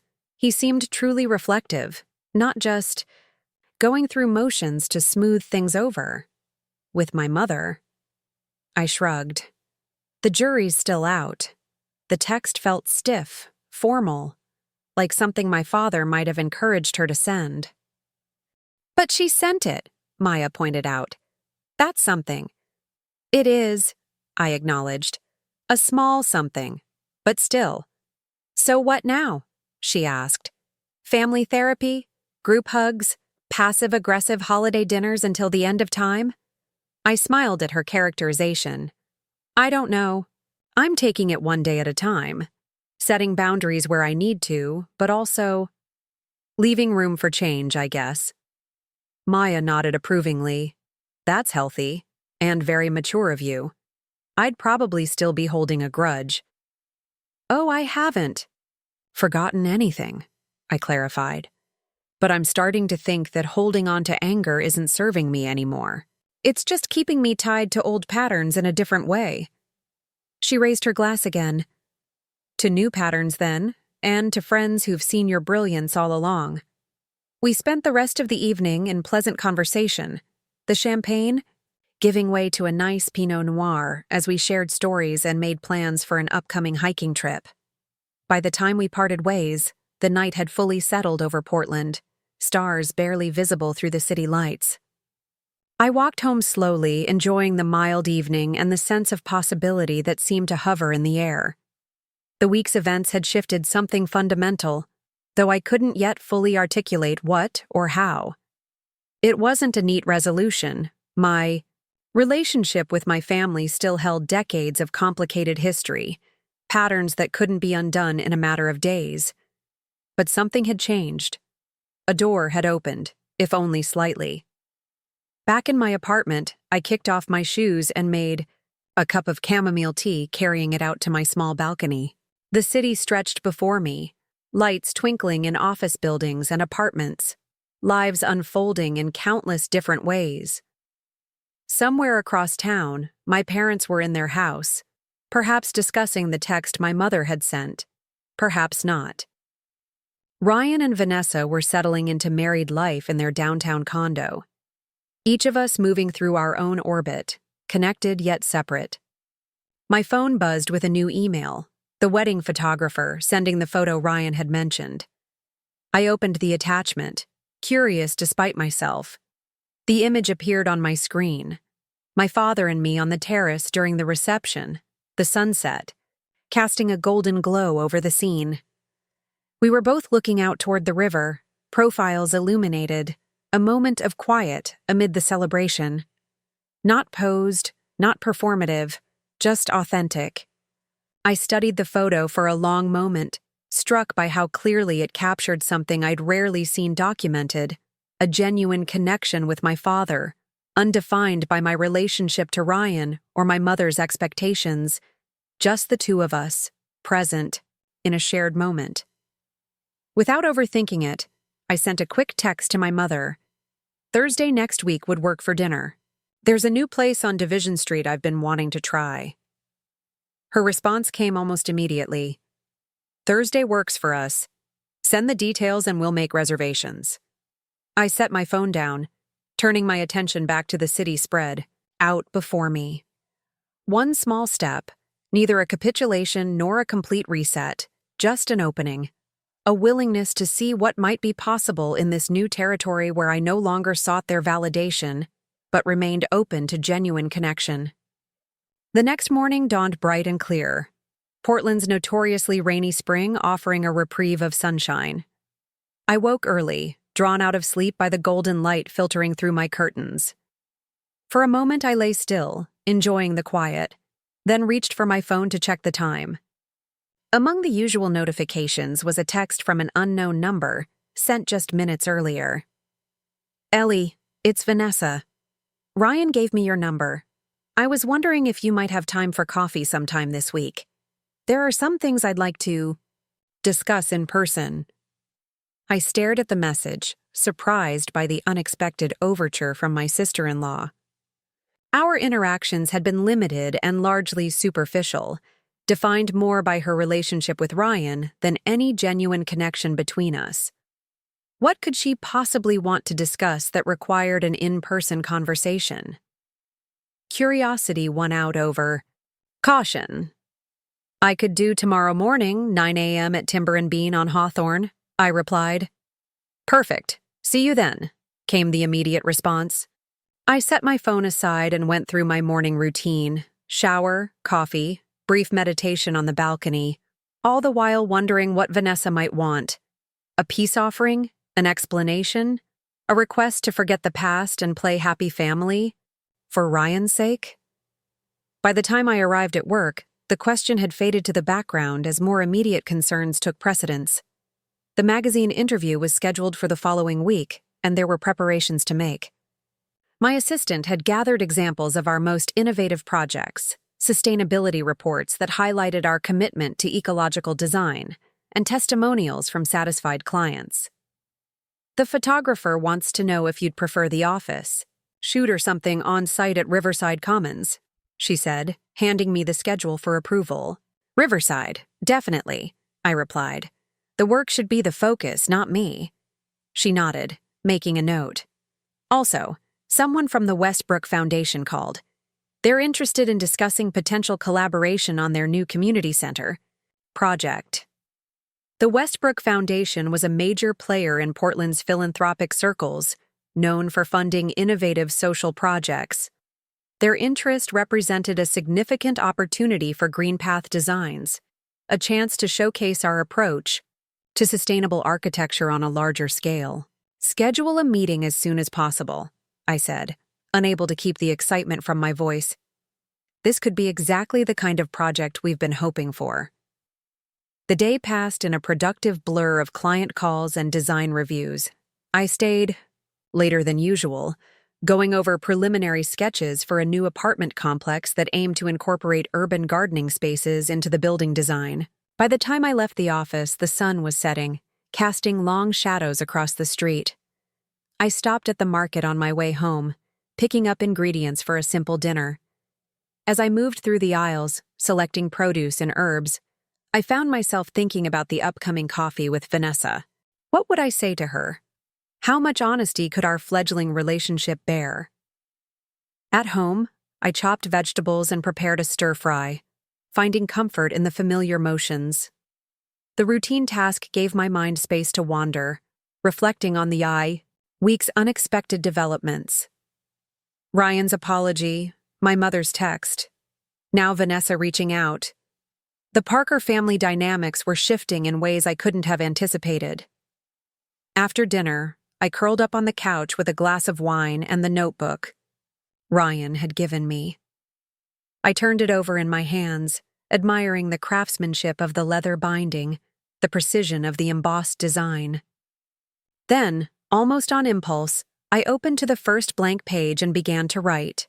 Not a letter, not a journal entry, just thoughts flowing onto the page, about patterns and change, about standing in my truth while still leaving room for connection, about what it might mean to build a new kind of relationship with my family, one based on mutual respect rather than old roles and expectations. The words poured out, filling page after page, not solutions or declarations, but questions and possibilities. By the time I set the pen down, night had fully descended, the city lights glowing beyond my windows like earthbound stars. I closed the notebook, somehow feeling both lighter and more grounded than before. Tomorrow would bring its own challenges. The coffee with Vanessa, client meetings, the ongoing navigation of my shifting family landscape. But tonight, in this moment, I felt ready for whatever might come next. Not because everything was resolved, it wasn't, and might never be completely, but because I was finally approaching these relationships from a place of clarity and strength, rather than need and hurt. The change had begun with my decision to walk out of that restaurant, to refuse the role I'd been assigned for so long. Whatever happened next, I wouldn't be walking that path alone. The morning of my parents' anniversary dinner arrived with a gentle spring rain tapping against my windows. 6 weeks had passed since Ryan's wedding, since I'd walked out of that restaurant and finally stood in my truth. So much had changed in that short time. Conversations long overdue, boundaries established and respected, small steps toward a new kind of relationship with my family. I stood before my closet, considering what to wear for the evening ahead. This wasn't just any family dinner. It was the first time all of us would be together since the wedding. My coffee with Vanessa had gone surprisingly well, revealing a woman more complex than I'd given her credit for. Someone shaped by her own family dynamics, struggling to find her footing in ours. Ryan and I had met for lunch twice more, awkward conversations gradually giving way to more genuine connection. Even my mother had made efforts, in her own stilted way, commenting on a recent article about my sustainable design approach, without immediately pivoting to Ryan's accomplishments. Only my father had transformed completely, calling regularly to ask about my projects, sending thoughtful text messages, even showing up at my office once with coffee just to say hello. I chose a simple navy dress, professional, but not severe. As I fastened my grandmother's silver pendant around my neck, my phone chimed with a text from Maya. "Ready for tonight? Remember what we talked about. You're not there to please them. You're there as you." I smiled, grateful for her unwavering support. "I'm ready," I typed back. "We'll call you after." The restaurant my father had chosen was neutral territory, not our usual family spot, but a well-regarded place overlooking the Willamette River. I arrived exactly on time, taking a deep breath before entering. They were already seated, my parents, Ryan and Vanessa, at a round table near the windows. My mother wore her pearls, my father a tie I'd given him years ago. Ryan spotted me first, raising a hand in greeting. "Ellie," my father said warmly, standing to pull out my chair. "You look lovely." "Thanks, Dad." I took my seat between him and Vanessa, directly across from my mother. "Happy anniversary, both of you." My mother nodded, her smile tight but present. "Thank you for coming." There was an awkward moment of silence, the weight of our history settling around us like an invisible guest. Then Vanessa, surprisingly, broke the tension. "I ordered a bottle of champagne," she said, gesturing to the waiter who approached with a silver bucket. "I thought we should toast properly." As the cork popped and glasses were filled, I studied my family's faces. My father's hopeful expression, my mother's careful composure, Ryan and Vanessa's tentative smiles. We were all trying, in our own ways, to navigate this new terrain. 35 years, my father said, raising his glass. "And tonight, I want to toast not just to the past, but to the future, to new understandings and second chances." We clinked, glasses, the crystal ringing like a small bell of possibility. As we sipped, I caught my mother's eye. For once, she didn't look away. "The salmon is excellent here," she said, an olive branch disguised as menu advice. "I was thinking of trying that," I replied, accepting it for what it was. Dinner progressed with surprising ease, conversation flowing more naturally than I'd anticipated. Ryan talked about his new project at work. Vanessa mentioned the community outreach program she was developing. My father asked thoughtful questions about my upcoming business monthly feature. Even my mother seemed engaged, inquiring about the sustainable materials I'd used in the Riverside Commons project. "I'd like to see it sometime," she said, surprising me. "The development. It sounds impressive." "I could give you a tour," I offered cautiously. "Both of you, if you'd like." "We would," my father answered quickly before my mother could retreat. "Perhaps next weekend?" As dessert arrived, a chocolate cake with "Happy Anniversary" written in elegant script, my father cleared his throat, suddenly serious. "Ellie, your mother and I have been talking," he began, "about what happened before Ryan's wedding, about the patterns in our family that you've pointed out." My breath caught. This wasn't what I'd expected tonight. "We want you to know that we've heard you," he continued, "and we're trying to do better." My mother set down her fork, her expression unusually vulnerable. "I haven't always been the mother you needed," she said quietly. "I can see that now. I'm not good at acknowledging my mistakes." "Mom," I started, but she shook her head. "Please, let me finish. This isn't easy for me." She took a breath. "When I look at those family photos, when I really see how we've positioned you, always on the edge, always half seen, I feel ashamed. That wasn't conscious, but it wasn't accidental either." The raw honesty left me speechless. These were words I'd never expected to hear from my always perfect, never wrong mother. "I don't know if I can change overnight," she continued. Old habits are deeply ingrained, but I want you to know that I'm trying to see you more clearly, to appreciate what you've built on your own, without our support. Her eyes, so like mine, held mine steadily. I'm proud of you, Ellie. I should have said that years ago, and many times since. The words hung in the air between us, powerful in their simplicity.